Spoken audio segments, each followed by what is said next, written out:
Arriva dal Ponte della Priula l'istantanea più fedele di un ordinario giovedì di maltempo sulla Marca Trevigiana, dove vento e pioggia non hanno dato tregua, con il bollettino della Protezione Civile che conferma l'allerta gialla nelle prossime ore per i bacini Alto Piave, Piave Pedemontano, Alto e Basso Brenta, Bacchiglione, Lemene, Livenza, Tagliamento. Quanto al vento, forti raffiche si sono registrate a Tarso, così in zona corbanese.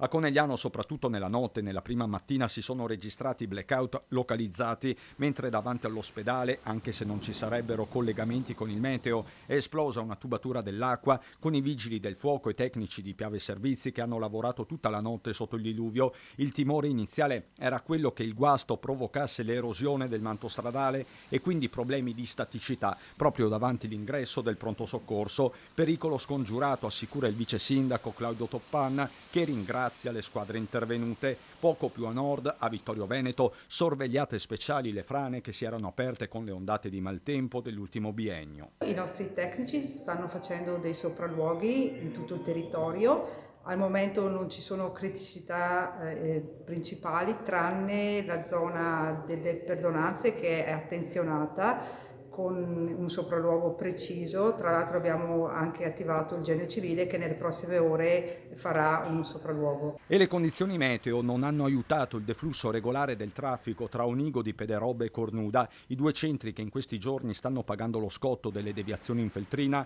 dopo l'incidente di venerdì che ha costretto alla chiusura del tratto in corrispondenza del cavalcavia sulla provinciale covolese. Traffico molto intenso, soprattutto nelle ore di punta. Si guarda a sabato, quando Veneto Strade dovrebbe riaprire in entrambi i sensi di marcia.